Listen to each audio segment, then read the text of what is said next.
자, 우리는 깨끗하게 변화되어야 된다.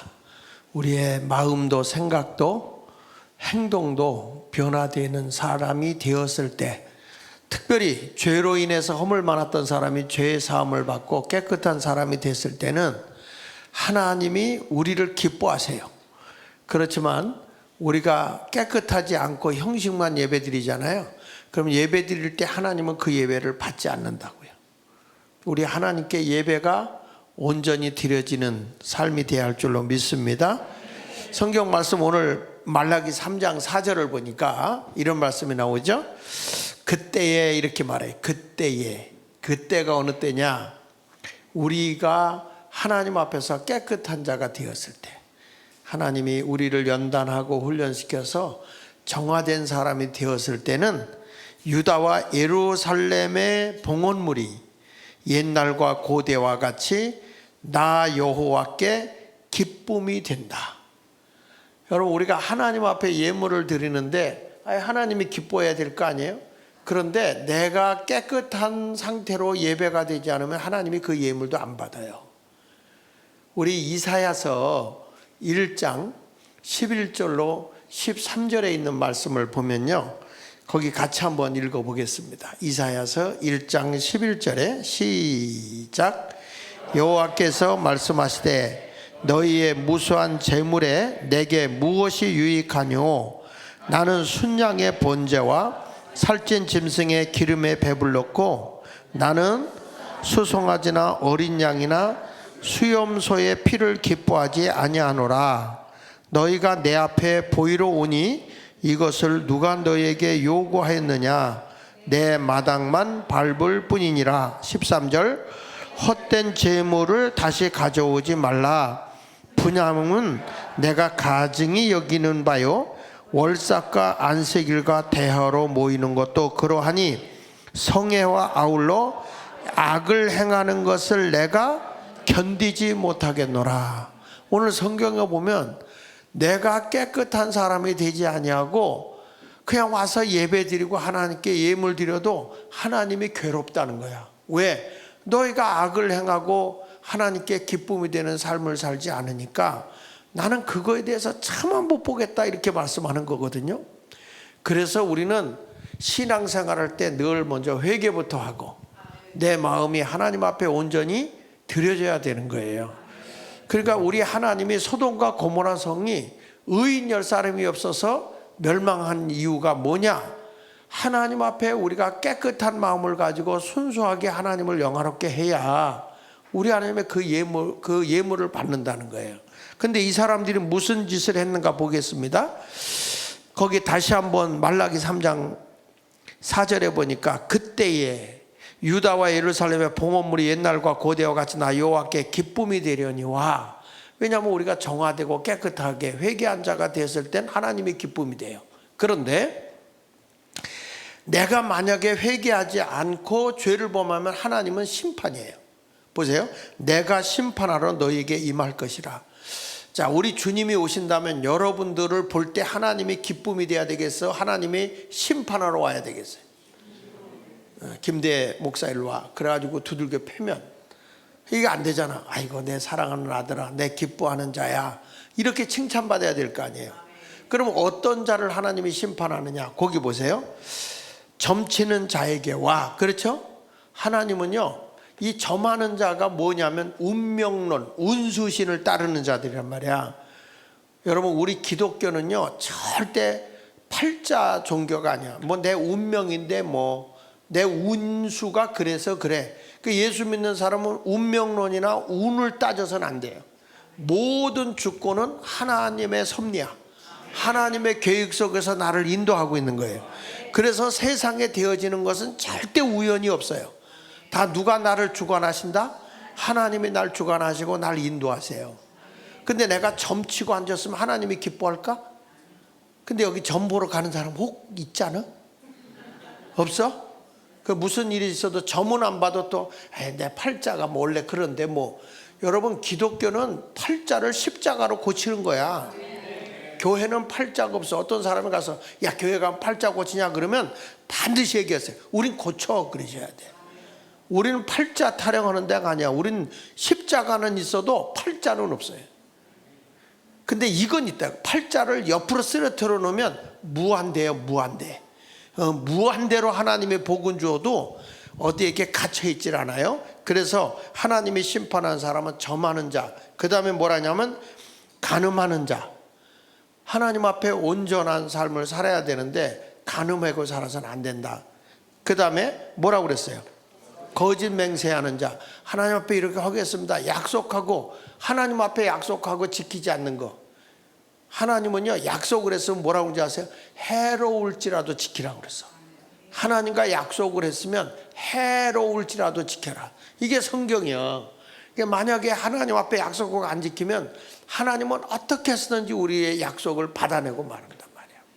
그래서 어렸을 때 판단이 안 쓸 때 맹세한 거는 나중에 어른이 돼서 그걸 부모들에게 의해서 면제받을 수 있는 길이 법에 있어요. 성경에.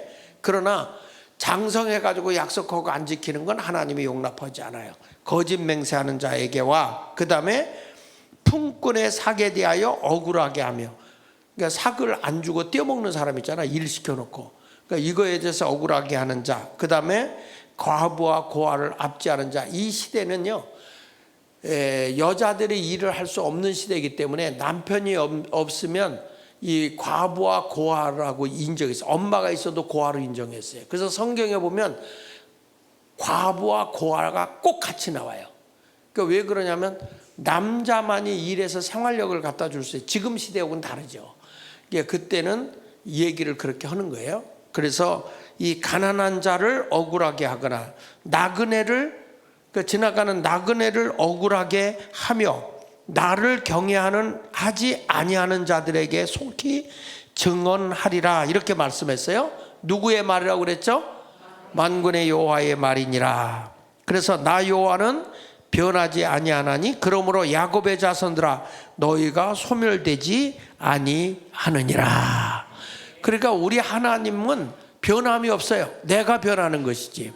그래서 여기서 보면 우리가 깨끗한 마음을 가지고 하나님을 영화롭게 하면 우리 하나님이 여러분들에게 은혜를 크게 주지만 하나님 앞에 내가 정결하지 못하고 깨끗하지 못한 생활하게 되면 하나님은 심판한다는 거예요.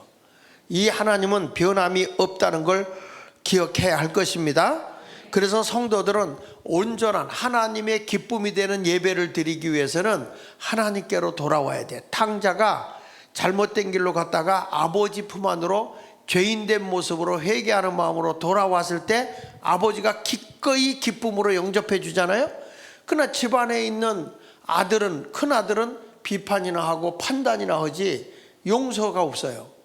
우리가 신앙생활에서 제일 위험한 게 뭐냐면 남에 대해서 판단은 잘해. 누가 이렇고 저렇고 내가 하나님 앞에서 나는 어떤 존재인가, 그런 것들을 우리가 먼저 생각하지 않으면 이게 바로 첫째 아들의 탕자예요. 둘째 아들은 회개하고 돌아온 탕자지만 큰아들은 회개가 없어요. 그런데 아버지하고 있어도 원망과 불평밖에 없어요. 이런 것을 볼 때 우리 하나님의 기쁨이 안 돼요. 그거는. 그러니까 아버지가 탕자가 돌아왔을 때 잔치를 벌렸지만 큰아들 초대 안 하잖아요. 왜 초대를 안 합니까? 그건 영적으로 유대인을 의미하는 거야. 유대인. 저들이 나름대로 율법을 철저히 지킨다고 하지만 정죄만 할 줄 알지 용서와 사랑이 없는 거예요. 그러니까 우리 하나님이 그런 자들은 혼인잔치에 초대를 하지 않는 겁니다. 우리가 교회 생활할 때도 하나님의 사랑을 많이 받고 살려고 하면 부족한 사람도 우리가 포용하고 사랑할 줄 알아야 되는 거야. 정죄하긴 쉬워요. 심판하긴 쉽다고. 그러나 우리가 그러함에도 불구하고 사랑하고 용서하면 하나님이 그걸 기뻐하는 거예요. 아니 그런 사람이 어떻게 변화될지 압니까? 우리는 모르는 거잖아요. 그래서 성경의 시편 37편 24절에 보니까 이런 말씀, 같이 읽어봅시다. 시작. 그는 넘어지나 아주 엎드러지지 아니함은 여호와께서 그의 손으로 붙드신다는 거예요. 사람이 실패해서 넘어질 수 있죠. 그런데 하나님을 의지하는 사람은 넘어지지만 아주 엎드러지지 않는다는 거예요. 누가 이렇게 세우느냐? 하나님이 이렇게 세우는 거예요. 우리가 볼 때 저 사람 쓸모없는 사람이야, 저 사람은 나쁜 사람이야, 이렇게 우리가 미리 단정을 해서는 돼요, 안 돼요?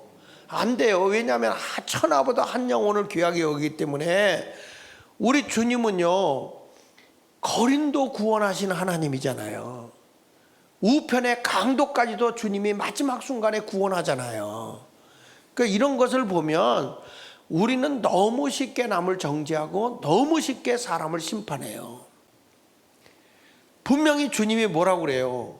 우리가 넘어질 수 있다. 실수해서 넘어질 수 있다. 그러나 아주 엎드러지게 하는 하나님이 아니다. 붙들어 세우신다는 거예요. 믿습니까? 그래서 내가 정화되고 예수의 피로 제사함 받았으면 내가 뭐 똑똑하고 잘나서가 아니라 예수님의 십자가의 그 구속의 은혜로 내가 제사함 받은 거 아니에요? 은혜로 된 것이 무슨 내가 뭐 잘나서 된 겁니까? 그거 아니잖아요. 그래서 우리가 영으로 살지 않고 육으로, 내 욕망으로만 살게 되면 하나님의 관계가 끊어져요. 하나님의 관계가 단절되는 거예요. 내가 하나님의 사랑을 알고 내가 싫어도 하나님의 사랑을 알고 하나님께 가까이 나가야 되는 거예요. 우리가 이 수요 예배도 힘들고 피곤하다 사랑하는 사람 만나러 갈 때는요, 여러분 피곤하다? 그거 거짓말입니다. 내가 사랑하고 연애할 때 보세요. 아골골짝 빈들에도 가지. 사랑하는 사람을 찾아가는데, 내가 하나님을 사랑하는데 뭐 조금 피곤하다고 주저앉을 수 있어요? 하나님을 사랑한다면 어디든지 가야지. 아골골짝 빈들에도, 아니 초대교회 사도들이 그렇게 핍박을 당하면서, 바울 같은 사람 풍랑을 만나면서, 또 뱀에 물려가면서, 맹수들을 만나면서까지 왜 복음을 들고 다닙니까? 그리스도의 사랑이 자기를 강권한다는 거야. 하나님의 사랑이 자기를 끌고 가기 때문에 자기는 멀리 할 수가 없다는 거예요. 그 전에 그 봉천동으로 가 있는 그 우리 최강철 목사님이 설교할 때마다 툭툭 그런 얘기 하더라고. 자기가 연애할 때 그 집에서 그 사모님은 밤늦게 9시 넘으면 못 나가게 했대요. 그러면 직장에서 끝나고 그 집을 가는데 3시간을 걸려서 온대. 오면 밤 10시가 된대요. 그 바깥에서 신호를 오면 창문 열고 왔어 그러고 문 닫고 끝이래. 그러면 또 3시간을 간대요. 그래도 자기는 매일 왔대. 매일. 사랑은요 뭐 멀다? 그 잠깐 얼굴만 보고 가도 환장하는 거예요. 그러니까 우리 하나님을 사랑한다는 것은 마음을 다하고 목숨을 다하고 뜻을 다하여 주 너희 하나님을 사랑하라. 이런 관계가 있을 때 하나님의 영이 우리에게 오는 줄로 믿습니다. 그러니까 자기 중심이 아니라 언제나 나는 하나님 중심으로 생활해야 할 줄로 믿습니다. 믿으시면 아멘 하세요. 새벽 기도 일어나는 것도 하나님을 사랑하는 마음으로 있는 사람은 새벽이 피곤하지가 않아. 근데 하나님의 사랑이 없으면 육이 잡아당기는 거야. 그냥 자빠져. 아이고 죽겠다 이러고 자빠지는 거예요. 육을 사랑하니까. 근데 영은 뭐냐? 안 되지. 하나님을 사랑하니 하나님께로 가야지. 이런 모습으로 가야 되는 겁니다. 그러니까 여러분들도 이 사랑하는 사람을 위해서, 애들도 여러분 엄마들이 너무 사랑하면 그 몸이 천근만근 되려고 그래도 애들을 위해서 아침밥 해주잖아요. 난 지금도 잊지 않는 게 우리 어머니가 늘 머리가 아파서가지고 이 머리에 띠를 이렇게 묶고 사셨어요. 근데 그럴 수밖에 없을 것 같아. 지금에 와서 보니까 항상 머리에 이고 다니셨으니까 나무를 해서 이질 않나, 빨래를 여기다 이고 물통을 이고 다니질 않나. 그리고 우리는 너무 어려우니까 어머니가 갈치 장사를 해가지고 그 십리길도 말다 하지 않고 머리다 그 무거운 걸 이고 다니면서 팔았단 말이에요. 그러니까 늘 머리가 아프셔가지고 그 당시에 진통제가 명랑이라는 게 있어요. 명랑. 그 명랑이라는 걸 그렇게 달고 사셨거든요. 근데 어느 날은 그냥 어머니가 너무 어지럽고 아픈데도 자식들 학교 가야 된다고 아침에 그 머리를 가지고 일어나서 아침밥을 해요. 그리고 누우세요. 자식들 밥 차려놓고 누우시고. 야, 지금에 와서 보니까 그 내 몸이 바스러지고 고통스러워도 자식들을 사랑하는 마음에서 나온 것이구나. 이게 부모의 심정이 이런 거 아니겠습니까? 근데 하나님은 우리를 너무 사랑해서 당신의 외아들을 십자가에 못 박혀 죽기까지 하면서 우리를 구원해 줬다는 거예요. 그래서 오늘도 우리 하나님은 졸지도 주무시지도 아니하면서 눈동자같이 나를 지켜준다는 거예요. 우리 교인들을 그 전에 이렇게 보면은 이렇게 단층에서 예배 드릴 때 보면 애들이 바깥에서 논단 말이에요. 예배 시간에. 그러면 이제 예배를 드려요. 분명히 예배 드려. 그런데 울음소리가 난 안 들려. 그런데 엄마는 듣고 뛰어나가더라고. 그러니까 여기서 예배 드리지만 그 모든 것이 애들에게 가 있다는 거 아니겠어요? 우리 하나님도 그렇다는 거예요. 졸지도 주무시지도 아니하면서 눈동자같이 우리를 사랑하고 있어요. 그래서 우리 하나님은 오늘도 저와 여러분을 향해서 너희는 근심하지도 말고 염려하지도 말라는 거야. 왜? 하나님이 주관해 주시니까. 요한복음 14장 1절 여러분 잘 아는 거 보세요. 같이 읽어보겠습니다. 시작.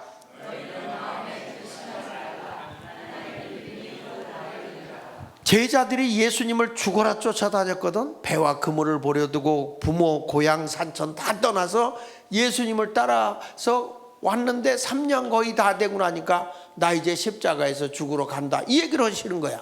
그 제자들이 자기가 쫓아가신 예수님이 지금 십자가에 죽는다고 하니까 얼마나 불안하겠어요. 이런 불안해하는 제자들을 향해서 너희는 마음에 근심하지 마라. 하나님을 믿으니 또 나를 믿으라. 우린 죽어도 내 아버지 집에 거할 것이 많단다. 하나님은 그렇게 우리를 위로하고 계시는 거죠. 나는 여러분에게 말씀합니다. 어떤 어려움이 와도 두려워하지 말고 아주 믿음으로 승리하며 살아가는 여러분이 되시기를 예수 이름으로 축원합니다. 내가 하나님을 진심으로 사랑하면 어떤 일이 일어나느냐. 저가 볼 때 주님을 사랑하고 주님을 막 쫓아다녀요. 자, 예를 들어서 초대교회가 예수님이 부활승천을 하셨거든요. 근데 제자들이 무서워 숨어 있어요. 무서워 숨어 있지만은 예수님이 저들에게 너희가 성령을 받기까지 예루살렘을 떠나지 말라. 너희가 몇 날이 못되어 성령으로 세례를 받게 될 거다 하시면서 오직 성령이 너희에게 임하시면 너희가 권능을 받는다. 뭘 받는다고요? 권능을 받는다. 그래서 땅끝까지로 뭐가 된다고 그랬어요? 증인이 된다 그랬어요. 제자들이 예수님이 승천하는 걸 봤어요. 이제 몇 날이 못되어 두려워 떨던 제자들이 부활 승천하는 예수님을 보고 오순절 날에 모여서 저들이 뭘 했냐면 전혀 기도에 힘썼다는 거예요. 뭘 사모하면서? 성령을 사모하면서 기도하기를 시작했어요. 그런데 여러분, 마가다락방에 하나님을 의지하고 하나님만 바라보고 의심 오지 아니하고 두려워하지 않고 주님을 사모하면서 기도하는 순간에 성령이 마가다락방에 급하고 강한 바람같이 임했다고 그랬어요. 믿습니까? 그때부터 교회는 폭발적인 부흥이 일어나는 거야. 어떤 역사가 일어납니까? 치유가 일어나요. 병든 자가 나요. 두려워 떨던 사람이 대범하고 막 믿음이 회복이 되는 거예요.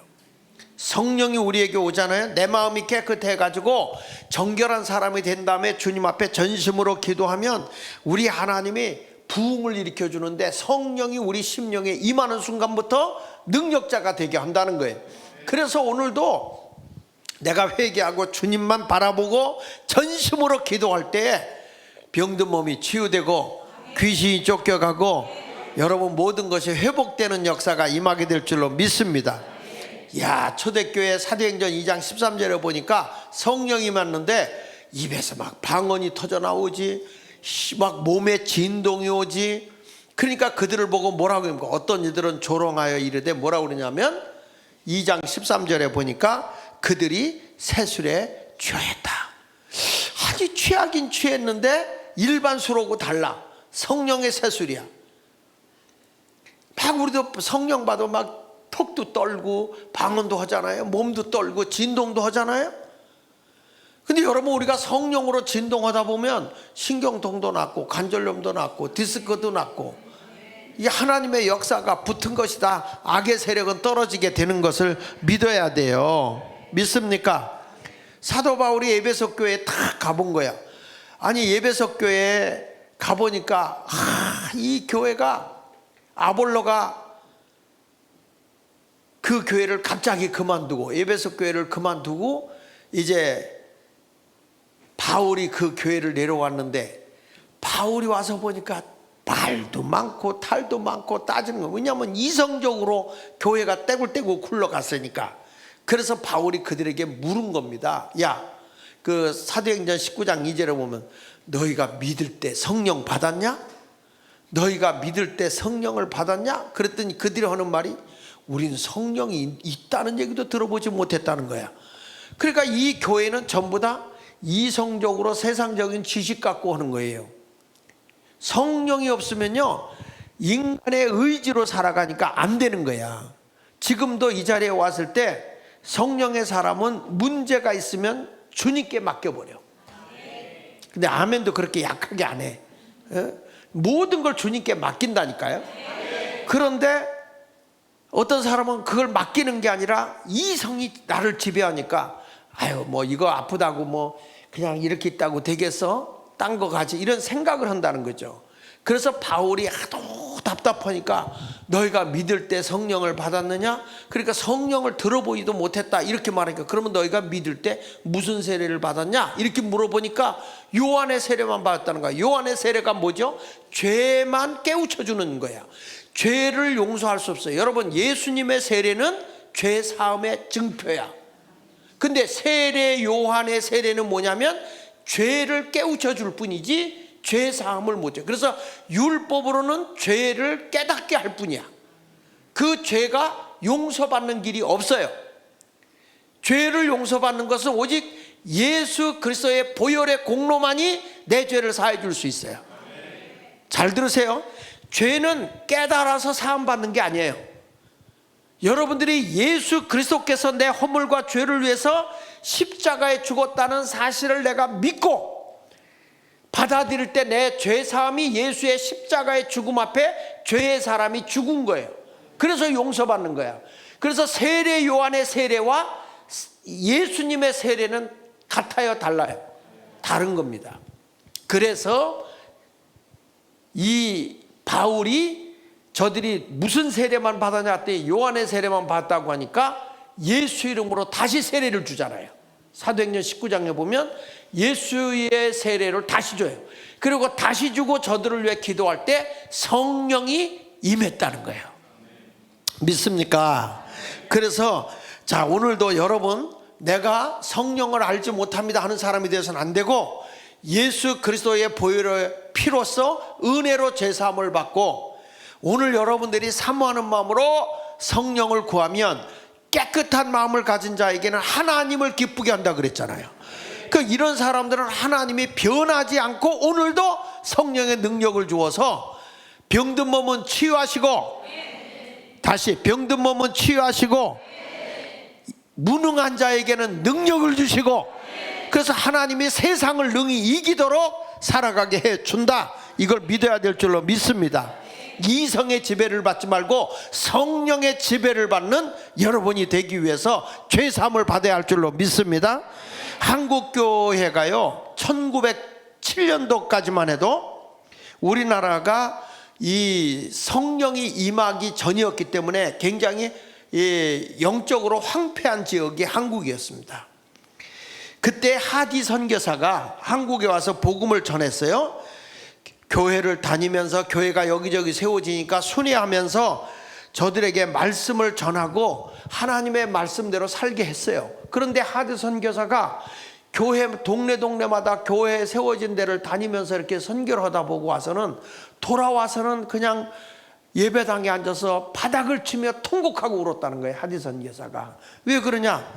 예수를 믿는다고 하는데 여전히 우리나라가 그 당시에 그 왕정 정치에서 이제 이승만 대통령이 때 가서 이제 자유민주주의로 넘어가는 그런 시대이기 때문에 양반의 권세를 가지고 있어서 여자를 천민으로 여기고 성노예로 삼아버린 거야. 그러니까 예수를 믿는다고 교회에 오는데도 양반의 기질을 가지고 있어가지고 여성들을 갖다 그냥 성적 방종을 하고 있는 거죠. 교회 다니면서도 교회 직분을 가진 자들이 그런 짓을 하는 거예요. 그런데 여러분, 이게 그 시대만 있는 게 아니야. 지금도 한국 교회가 번영주의 신학이 판을 치고 나서 물량주의가 교회를 지배해서 교회가 크게 지고 사람이 많이 모이고 그러다 보니까 목사들의 도덕성이 결여돼 버린 거야. 지금 한국의 큰 교회 목사들이 이성적으로 골치 아픈 목사가 많아요.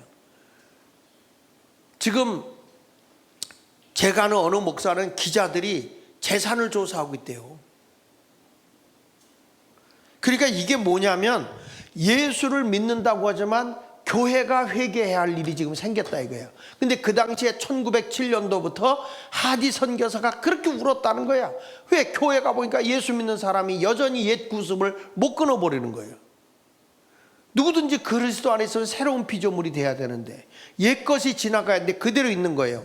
그리고 술 취해서 교회 다니는 사람의 길거리에 자빠지질 않았나, 그냥 교회 뭐 공금을 횡령하지 않나 헌금을 갖다 막 써버리고, 그리고 바쁘면 주일 성수도 안 하고 농사지러 가버리고 이런 일도 있고, 아니 교회 다니는 사람이 무당되려다 굿도 하는 거예요.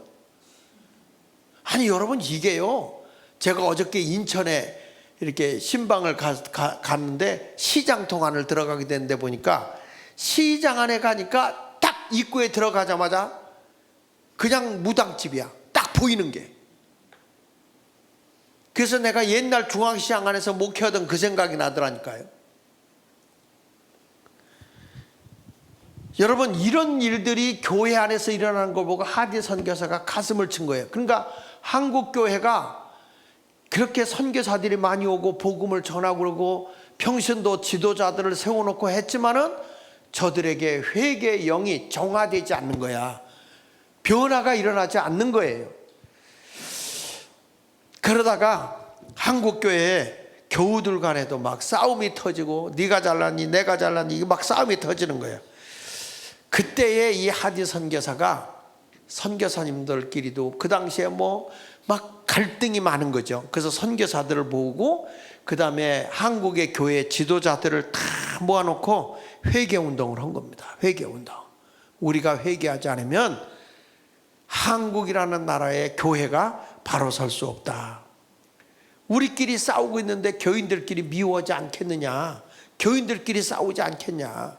아니 선교사들이 이 미국에서 여기까지 와서 장로교, 감리교, 뭐 네가 먼저니 내가 먼저니 이런 거 갖고 싸워서 되겠느냐. 그리고 교회 지도자들이 한국의 지도자들이 말이야 용서하지 못하고 자꾸 험담만 해서 되겠느냐.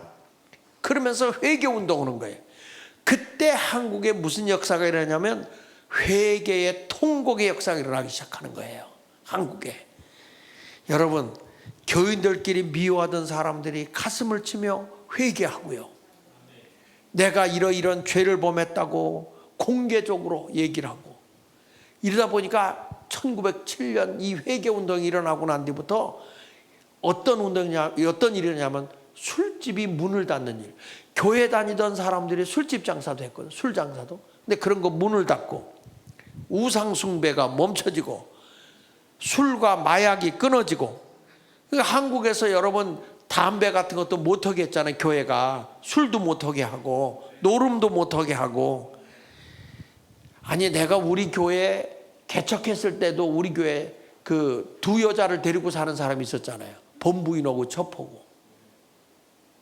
우리 교인가 이강배 장로님은 다 알아. 그분 둘 다.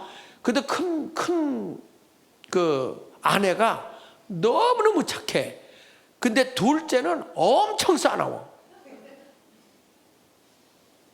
거기다가 또 배다른 자식들이 거기 또 많아. 그 집안에. 그런데 그걸 다 큰 며느리가 다 받아주고 그랬거든요. 내가 1980년도에도 그런 일이 있었어요, 여기에.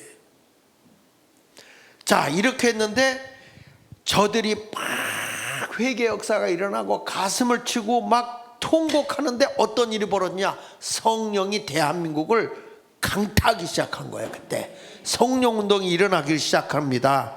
그러니까 하나님이 이 대한민국에 새로운 획기적인 변화가 일어나기 시작하는데 여자들에게 배움의 길이 열리는 거야, 그 당시에. 그리고 그뿐입니까? 대학에 병원들이 생기고 고아원이 생기기 시작했고, 사람들이 그냥 빈둥빈둥 놀던 양반들이 이제는 바지를 몸빼 바지로 다 바꾸잖아. 옛날에 이렇게 에헤 모고 다니던 사람들이 다 바꿔서 부지런히 일하는 사람으로 바뀌어지기 시작하니까 사회가 활력이 있어지기 시작하는 거예요. 한국 근대사에서요, 이 대한민국이 이렇게 부흥하고 발전한 거는요, 기독교의 역사입니다. 기독교의 역사. 한국이 이렇게 잘 살게 된 건요, 다른 종교 때문에 된 게 아니고 기독교의 역사 가운데 성령의 강력한 운동이 일어나면서부터 변화가 일어난 거예요. 그러니까 교회가 회개하고 교회가 깨끗한 운동을 하기 시작하니까 나라의 모든 생활이, 가정의 생활이 변화가 일어나기 시작하는 거예요. 여러분, 역사학자들이 이런 얘기합니다. 5,000년 역사 동안에 한국이, 다시 말해서 이 한반도가 한 번도 중국보다 잘 살아본 적이 없었다는 거예요. 기독교 역사 5,000년 역사 가운데서 대한민국이 중국보다 잘 산 적이 있어요? 다 중국에다 납품 갖다 놓고 그저 우리나라 괴롭히지 말라고 당나라 명나라 다 우리나라 괴롭혔던 거 아니에요? 근데 이런 나라들보다 지금에 와서 보니까, 이야, 우리 하나님이 그래도 회개운동하고 성령 역사하고 지식으로 공부시키고 깨우치기 시작하면서부터 지금 우리나라 경제가요, 일본을 앞섰어요. 일본을 앞섰다니까. 놀라지를 않아? 일본을 앞섰어요. 중국을 말할 것도 없고요. 이 조그만 나라가, 그런데 이 나라에 지금 우리나라 보면 이 짧은 시간에 중국과 일본을 앞질렀던 대한민국은 무엇 때문이냐? 회개운동과 성령운동으로 인해서 기독교의 역사가 대한민국을 뒤집어 놓은 거예요.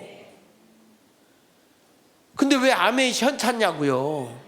근데 지금에 와서 우리나라 입법부가 망가졌고 부정선거로 뭐 말할 것도 없고 지금 이런 일들이 일어났을 때 이제는 교회가 답이야.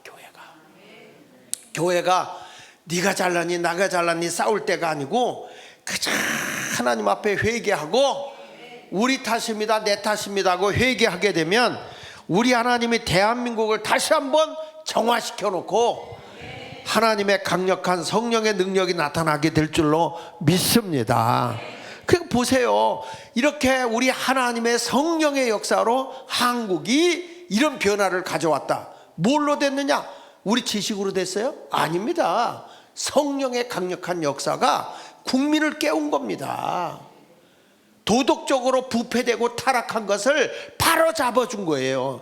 이 기독교의 역사가 아니면 대한민국이 이렇게 못 일어난다니까. 지금 이 시대도 나라가 큰일이야 애를 출산하지 않고 이거 어떻게 하면 좋지 끌탕할 게 아니라 교회만 정신 차리면요 다 해결돼요. 다 해결돼. 믿으시면 아멘 하십시다. 그래서 모든 것은 뭘로 됐냐? 성령으로 된다니까. 성령으로. 그 스가랴 4장 6절에 여러분 잘 아는 말씀 있잖아요. 그가 내게 대답해 이르시되 여호와께서 스룹바벨에게 하신 말씀이 이러하니라. 만군의 여호와께서 말씀하시되, 같이 읽어보세요. 시작. 이는 힘으로 되지 아니하며 능력으로도 되지 아니하고 오직 나의 영으로 되느니라. 여기 보면 우리 힘으로도 안 돼. 우리 능력으로도 안 돼. 내가 공부 많이 해서 되는 게 아니에요. 뭘로 된다고 그랬어요? 하나님의 영, 뭐죠? 성령으로 된다. 이렇게 말하는 거예요. 여러분의 사업도 우리 일터도 어떡하지 하지 말고 성령이 함께하면 다 해결돼요. 성령이. 모든 것이 잘 안 됩니다. 그 끌탕하지 말라고 다시 말씀해요. 여러분 이스라엘 백성들이 아무리 가서 예배 드려봐 하나님이 저들이 깨끗하지 않으니까 내가 저들을 받아주지 않는다는 거잖아요. 그런데 우리가 회개하고 깨끗하면 하나님 앞에 와서 예배 드리는 걸 내가 기뻐한다. 내가 너희를 기뻐한다. 그것은 나는 영원히 변하지 않는다. 우리를 일으켜 세워준다는 거죠. 할렐루야. 그래서 성령의 역사는요, 사느냐 죽느냐에 달려있는 거예요. 우리가 내가 성령으로 회개하고 기도하면 성령이 우리에게 임한단 말이에요. 그러면 앞으로 다시 한번 우리 예수마을교회가 무엇으로 무장해야 되느냐? 회개하고 성령의 운동을 다시 일으켜야 되고, 수요예배 불 붙어야 되고, 철야에 불 붙어야 되고, 그러면 기사와 표적이 나타나는 거예요. 암덩어리가 다 떠나가고 죽을 자가 살아나고 해야 할 일이 많은데 교회가 기도하고 성령의 불이 안 붙는데 어떻게 하나님의 역사가 일어나냔 말이에요. 그러니까 오늘도 우리 주님이 말씀하는 거예요. 믿기만 해라. 염려하지 말고 믿어라. 나를 세워주시고 지켜주실 분은 하나님밖에 없어요. 대한민국을 이렇게까지 세워줬다면 그게 그 당시에 1907년대 이후에 성령의 강력한 운동이 대한민국을 지금 이 시대까지 이렇게 이끌었다면, 다시 한번 대한민국이 세계에 우뚝 선 선교사를 가장 많이 보내는 나라가 되려고 하면 성령 받아야 된단 말이에요. 다른 운동은 안 돼요. 인간의 잔머리 갖고 안 된다고. 성령운동, 기도운동하고 성령운동하고 마을마다 막 손잡고 들어가고 기도하고 역사가 일어나도록 해야 할 줄로 믿습니다. 찬송 우리 한 장하고 말씀을 들읍시다. 또 변찮은 주님의 사랑 270장 우리 찬송 한 장 부르고 말씀을 이어나갑시다.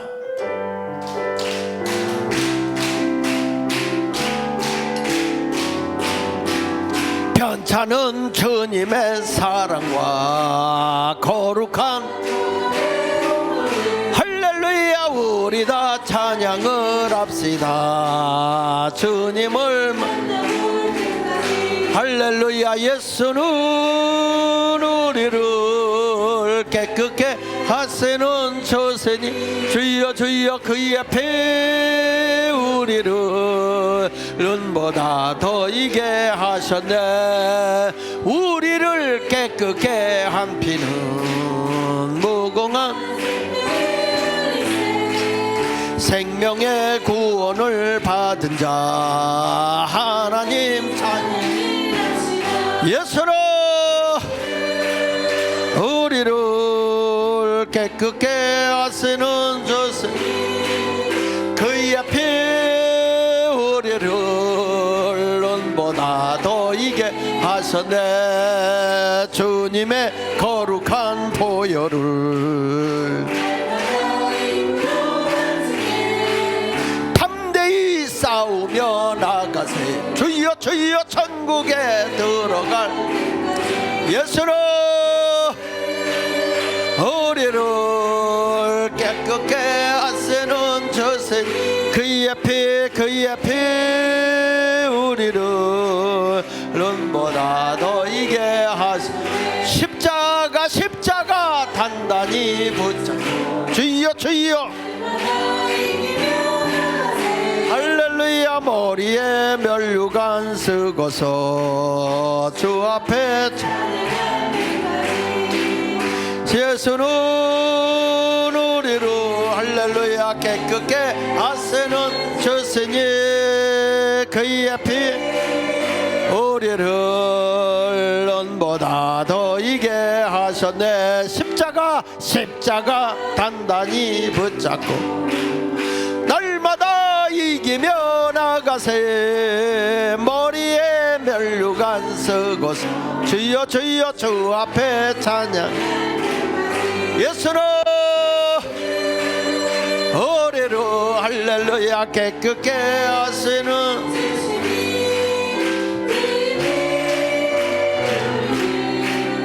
눈보다 더 이게 하셨네.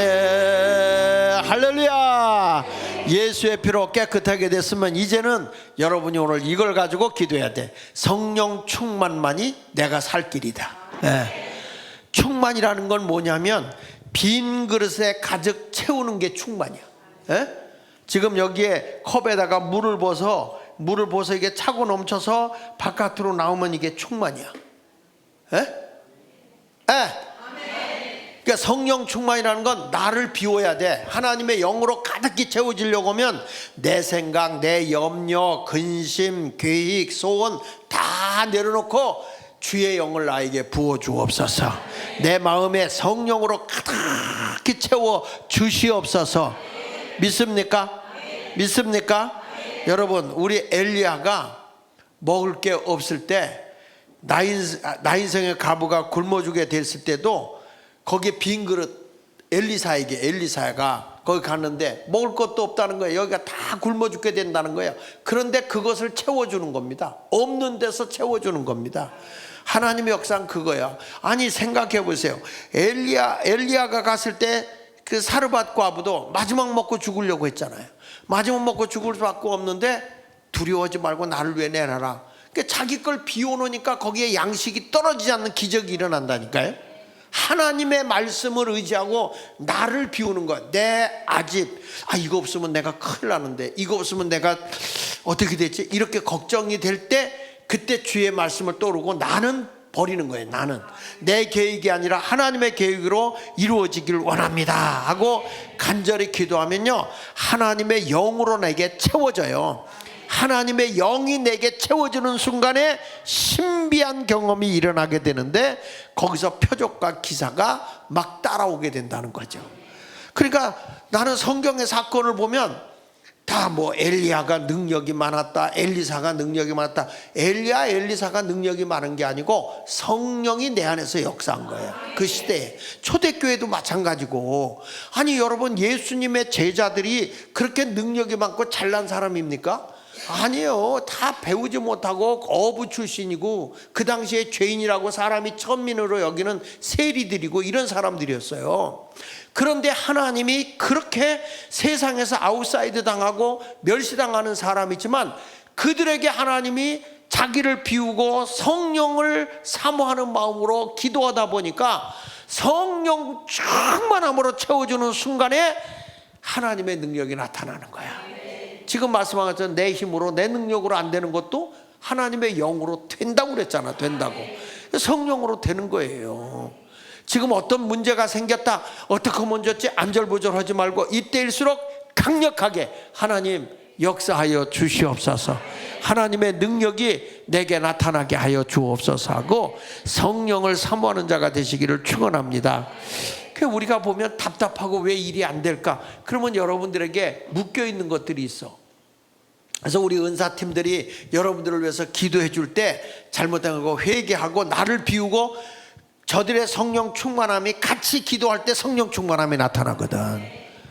그럴 때 하나님이 역사하는 거. 우리가 이 중앙시장에서 이렇게 해가지고 됐을 때 보면 초창기 때부터 우리 교회가 이렇게 된 건 뭐 공부를 많이 하고 실려서 된 게 아니야. 그냥 기도와 성령 충만, 기도와 성령 충만, 기도와 성령 충만. 여러분 얼마나 이 강단을 두들겨 팼는지 소강단이 다 구멍이 났을 정도였어. 우리는 그렇게. 그때 찬송인동 게 최용락 집사라는 분인데 지독하게 뛰었어요. 이분도 대학까지 나오고 그 당시에 우리 교회에서는 학벌도 있는 사람이야. 그런데 처음에는 뺀질대다가 성령 받으니까 그 뺀질이 바뀌는 거예요. 별 수 없어요. 아무리 못났다, 나는 못날 수 있지. 그러나 하나님의 영은 못나지를 않았어요. 능력이지. 믿습니까? 오늘도 주님은 우리에게 말씀하는 거예요. 성령을 받기까지 예루살렘 떠나지 마라. 너 성령 받으면 땅끝까지는 내 증이 되는데 하나님의 권능이 너에게 임한다. 이게 성경이잖아요. 성경의 사도행전에 성령 역사하고 나니까 120문도가 3,000명이 되고 5,000명이 되고 허다한 무리가 되고 처소마다 막 역사가 일어나는데, 요즘에 이제 우리 기도팀들이 지역마다 이렇게 기도운동 일으키고 있잖아요. 전국에. 이런 것들이 성령으로 이루어져야 돼. 성령으로. 인간의 의지가 아니라 가서 기도하는 순간에 막 성령이 저들을 잡아뜨리고 회개하고 은사가 나타나고 병든 자를 놓고 기도할 때 귀신이 떠나가고 병이 낫고 이래야 된단 말이에요. 이게 뭘로 되느냐? 내 의지로 안 돼. 뭘로 된다고요? 성령으로 되는 거예요. 성령은 기사와 표적이 나타나는 거예요. 왜냐? 하나님의 권능이 있기 때문에. 그래서 오늘도 기도하면서 하나님의 권능이 내게 나타나게 하여 주옵소서, 따라오게 하여 주옵소서, 이걸 놓고 기도해야 된다니까요. 인간의 의지로 안 됩니다, 이 시간에. 그러니까 이 말라기서에서 우리에게 일러주고자 하는 말씀이 다른 거 있는 게 아니에요. 말라기서가 우리에게 일러주고자 하는 것은 내가 정화되고 깨끗한 사람이 돼봐. 그러면 하나님이 너를 기뻐한다는 거예요. 변함이 없이 기뻐하겠다는 거예요. 내가 아직도 죄 속에 내 욕심대로 살아가게 되면 내가 너를 심판할 수밖에 없지 않냐. 내가 바르게 회개하고 오면 하나님이 역사하시겠다는 거예요. 그래서 그 전도자 토미 테니가 쓴 책 가운데서 간절한 매달림이라는 책이 있거든요.